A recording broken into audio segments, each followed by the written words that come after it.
Große Überraschung, der flämische Barockmaler Peter Paul Rubens kommt eigentlich aus dem, Entschuldigung bitte, aber eher weniger als künstlerischem Hotspot bekannten westfälischen Siegerland. Wer hätte das gedacht? Flame war er trotzdem. Und was für einer. Prinz der Maler und Maler der Prinzen nannten ihn seine Zeitgenossen. Gut 1500 Werke werden ihm und seiner Werkstatt zugeschrieben. Sein von Zeitgenossen als einzigartig virtuos wahrgenommener Umgang mit Licht und Farbe und die daraus resultierende leuchtende Lebendigkeit machten ihn zu einem der einflussreichsten Künstler seiner Zeit. Aber nicht nur als künstlerischer Unternehmer war er europaweit tätig, sondern auch als malender Diplomat in Flandern, Spanien, England und Frankreich und als Geheimrat des Heiligen Römischen Kaiserreiches. Kunst ist eben immer auch politisch. Rubens hatte bereits Jahrzehnte des Großen Krieges erlebt, der später als der 30-Jährige in die Geschichtsbücher eingehen würde, hatte Friedensverträge ausgehandelt, die gleich wieder gebrochen wurden, sah die Hoffnung auf dauerhaften Frieden enttäuscht schwinden. Diese Erkenntnis spiegelt sich auch in zahlreichen seiner dramatischen allegorischen Werke wider, in denen er, ebenso wie Zeitgenossen wie Jacques Caillot oder Peter Snares, sich mit den blutigen Geschehnissen teils auch durchaus kritisch auseinandersetzt.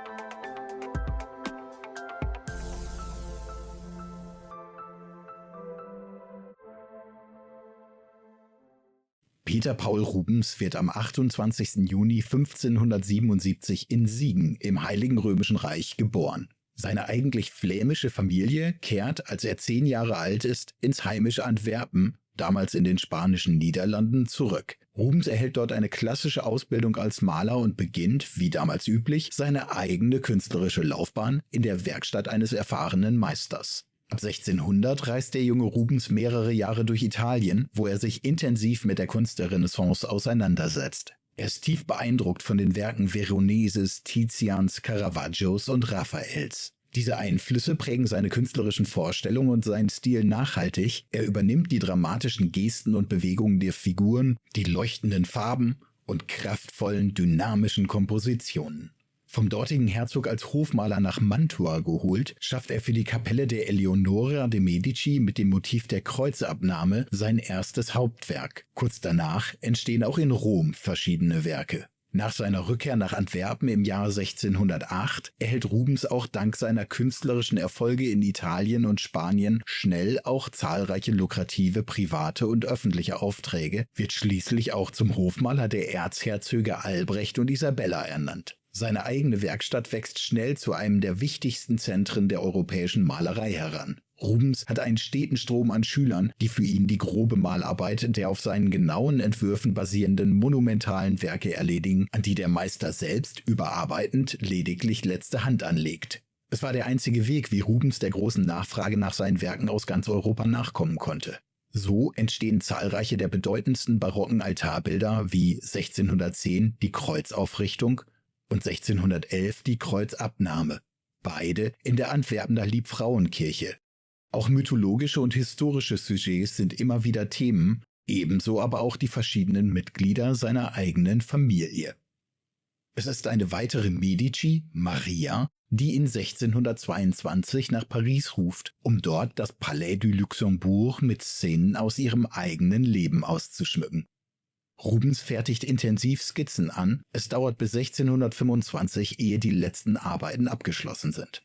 In den Folgejahren führen ihn die Kunst und die Kunst der Diplomatie neben Paris auch im Jahr 1630 bis nach London, wo Rubens malt und, nebenbei, einen Friedensvertrag zwischen Spanien und England aushandelt. Mit zunehmendem Alter überlässt Rubens, er ist inzwischen zum 2. Mal verheiratet, die Ausführung seiner Entwürfe mehr und mehr gänzlich den Schülern seiner Werkstatt. Er selbst pendelt zwischen Antwerpen und seinem Landsitz, wo er sich der Gestaltung kleinformatiger Arbeiten widmet. Dort entsteht auch mit Het Persken ein stolzes, liebevolles Porträt seiner Ehefrau Helene, prägend für die Vorstellung der Rubenschen Frauen. Hier einer klassischen Venus gleich, mit dem Körper einer Mutter. Peter Paul Rubens stirbt überaus vermögend und als hoch angesehener Bürger am 30. Mai 1640. Er wird mit großen Ehren in der St. Jakobskirche in Antwerpen unter einem seiner eigenen Werke, der Madonna mit dem Kinde, beigesetzt. Im Jahr 1616 wird Peter Paul Rubens, wahrscheinlich von einer Gruppe Genueser Adliger, der Auftrag zu einem Zyklus zum Heldentod des römischen Konsuls und Generals Decius Mus in der Schlacht bei Sentinum im Jahr 295 v. Chr. Gegen die Samniten erteilt. In der von Titus Livius und Plutarch überlieferten Begebenheit gibt der Heerführer in der Schlacht in einem Akt des Selbstopfers sein Leben, um den eigenen Soldaten den Sieg über die Feinde zu ermöglichen. Die freiwillige Widmung des eigenen Lebens, um in schwierigen militärischen Situationen das Kriegsglück zu wenden, ist in zahlreichen historischen Quellen dokumentiert und war auch in der römischen Armee bekannt. Der Rubensche Zyklus greift nun eben diese heroische Handlung auf und stellt sie als zentrales Ereignis in der Schlacht in den Mittelpunkt der bildhaften Erzählung. Bemerkenswert ist dabei, dass diese nicht als autonome Gemälde, sondern als Vorlagen, sogenannte Cartons, für Wandteppiche angelegt sind, nach denen die Weber diese Tapisserien dann herstellen konnten. Für Rubens war die Arbeit am Decius-Mus-Zyklus gleich eine doppelte Premiere, war es doch sein erster Auftrag für die Gestaltung großformatiger Wandteppiche, zugleich auch seine erste Auseinandersetzung mit der für ihn so reizvollen Form des Gemäldezyklus. Zwischen November 1616 und Mai 1618 arbeitet Rubens gemeinsam mit den Gesellen seiner Werkstatt am Zyklus. Insgesamt über 100 Quadratmeter Fläche sind zu bemalen. Dabei ist es wesentliche Grundlage der gestalterischen Kohärenz, dass sich die individuellen Mitarbeiter dem Gesamtkonzept und dem Stil des Meisters unterordnen. So sind weite Teile der Gemälde in Pinselführung und Malweise eindeutig Rubens zuzuordnen. Insbesondere die lebendige Modellierung der Figuren durch Licht und Schatten ist charakteristisch. Die insgesamt 8 monumentalen Gemälde des Decius-Mus-Zyklus zeigen 6 Szenen mit erzählerischem Hintergrund. Außerdem finden sich 2 aus diesem direkten narrativen Verbund herausgelöste sogenannte Entre-Fenêtres, die die schmalen Wandstreifen zwischen Fenstern ausfüllen sollten. Diese zeigen zum einen die weiblichen Allegorien Victoria und Virtus, also Sieg und Tapferkeit, zum anderen die Darstellung von eroberten und römischem Brauch folgend auf dem Schlachtfeld als Trophäen präsentierten Waffen. Die 6 erzählenden Werke orientieren sich am Bericht des römischen Geschichtsschreibers Titus Livius, der in Ad Urbe Condita, seiner Geschichte der Stadt Rom, überliefert, wie sich im Jahr 340 v. Chr. Die Bewohner der Ebene von Latium gegen die noch wenig gefestigte römische Vorherrschaft erheben und dessen Armee mit einem überlegenen Heer zur Schlacht herausfordern. In dieser bedrohlichen Lage haben die beiden römischen Oberbefehlshaber, die Konsuln Decius Mus und Titus Manlius, eines Nachts einen übereinstimmenden Traum, der besagt, dass die Römer nur dann gewinnen könnten, wenn einer der beiden Anführer in der Schlacht sein Leben gibt. Bei dieser sogenannten Devotio weiht ein Feldherr sich selbst zusammen mit dem Leben seiner Feinde in einem Tauschhandel den Unterweltsgöttern. Um den Traum und seine Bedeutung verstehen zu können, befragt Decius die Haruspices, Wahrsager, die aus den Eingeweiden von Opfertieren weissagen. Die Leberschau, die Hepatomantie, ist besonders bedeutsam. Glaubt man doch, dass die Leber eines Tieres den Zustand der Welt widerspiegelt. Aus der Leber eines geopferten Stieres erfährt Decius Mus so schließlich, dass das Todeslos auf ihn fällt. In einem festen Regeln folgenden, in seiner Durchführung von Titus Livius überlieferten Opferritus zieht der Feldherr auf Aufforderung des Priesters die purpurne Toga praetexta an, verhüllt sein Haupt, legt seine Hand ans Kinn und stellt sich auf einen niedergelegten Speer. Dann spricht er die das Opfer besiegelnde Devotionsformel, in der die eigenen Götter ebenso wie die der Feinde angerufen werden, um Sieg im Kampf gebeten wird und schließlich gelobt wird, das Leben der Feinde gemeinsam mit dem eigenen für den römischen Staat zu opfern. Livius berichtet, dass Decius Mus nach seinem Gelöbnis seinen Lektoren den Befehl gibt, sich zu Titus Manlius auf das Schlachtfeld zu begeben und seinem Amtsgenossen unverzüglich zu melden, dass er sich für den Sieg dem Tode geweiht habe. Der Konsul, gekleidet in die über seine Schulter geschlagene Toga und in voller Bewaffnung, ist dabei offenbar bereits im Begriff, sich auf sein Pferd zu schwingen, um sich in den Kampf zu stürzen. Rubens verzichtet in dieser Szene auf die Darstellung des Schlachtgetümmels, isoliert und verlegt sie in eine recht idyllische arkadische Landschaft. wohl um hier den größtmöglichen Kontrast zur nächsten, der 5. Szene des Zyklus zu schaffen.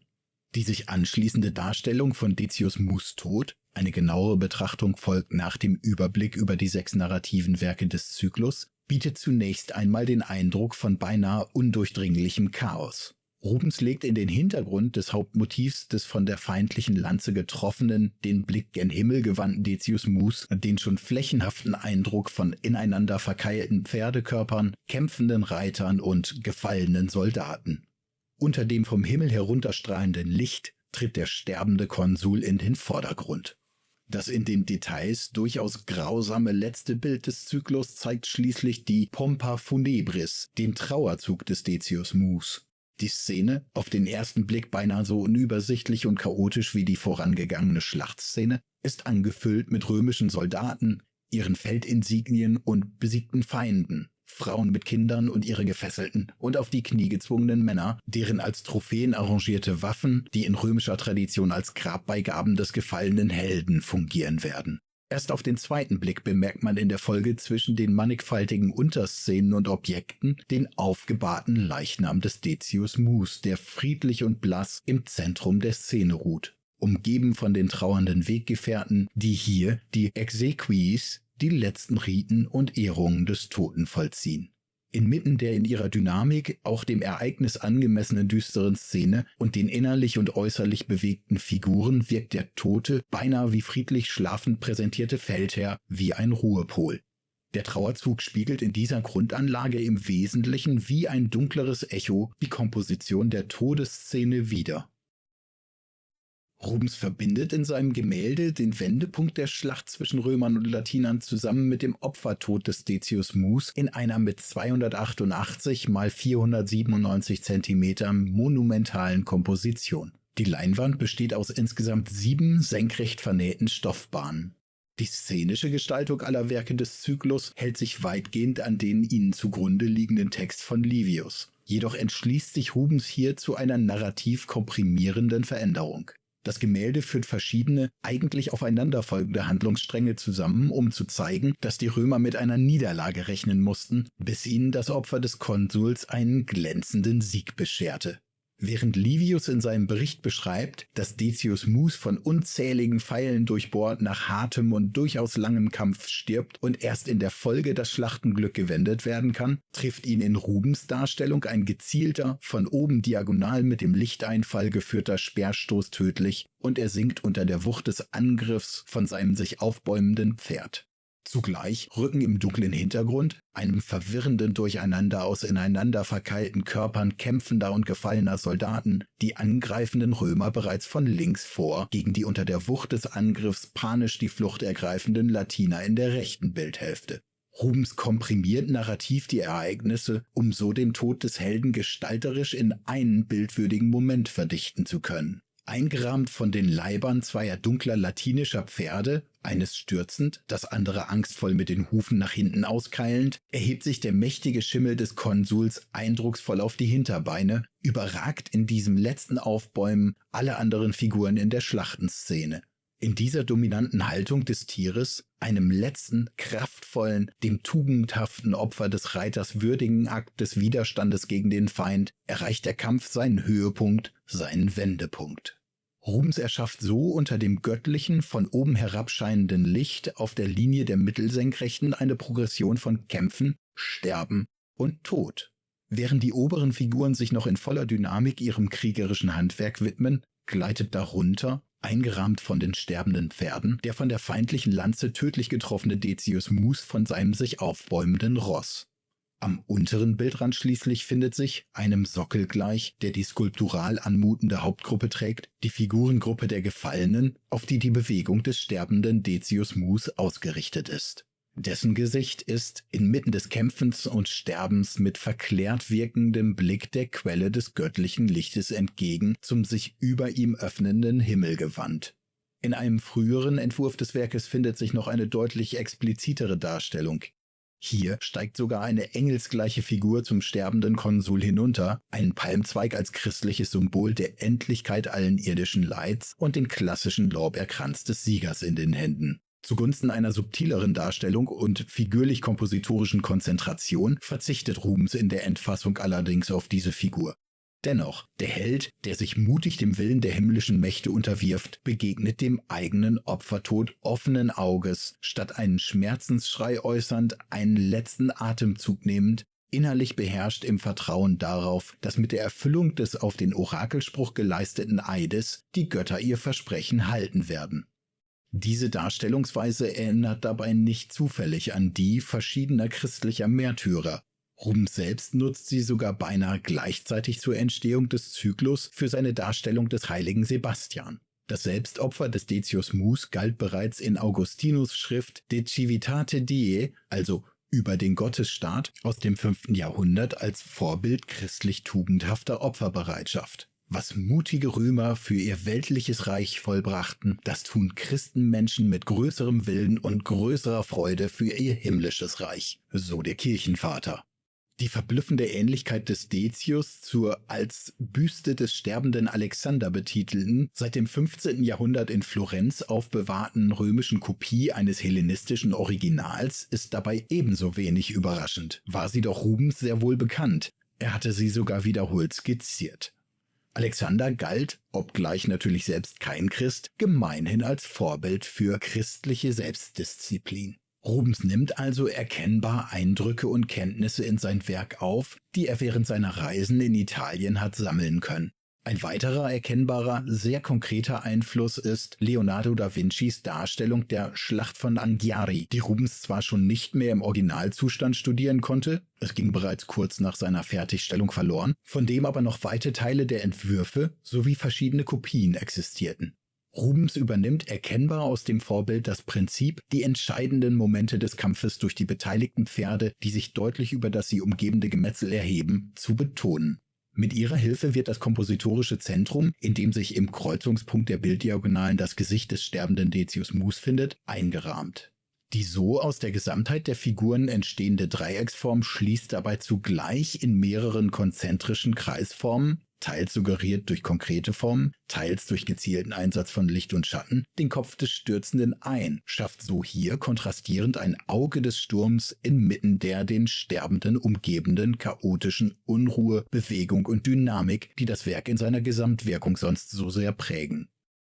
Dabei wirkt Rubens gezielte Lichtführung hier zum einen blicklenkend auf die so hervorgehobenen zentralen Figuren, erzeugt dort aber auch deren beinahe greifbare Plastizität, die durch die so erreichte physische Präsenz der dargestellten Körper die emotionale Intensität der Szene verstärkt. Aber auch narrativ unterstützen die Hell-Dunkel-Gegensätze im Bild dessen Wirkung, treiben doch die siegreichen, unter einem hellblau aufbrechenden Himmel vorwärts stürmenden Römer die fliehenden latinischen Soldaten nach rechts in die Dunkelheit der Niederlage. So entsteht hier also mit den Geschehnissen im Hintergrund durchaus ein perspektivischer Bildraum. Die oft in Dunkelheit getauchten Umrisse und schemenhaften Figuren lassen aber dennoch keine große Tiefe zu.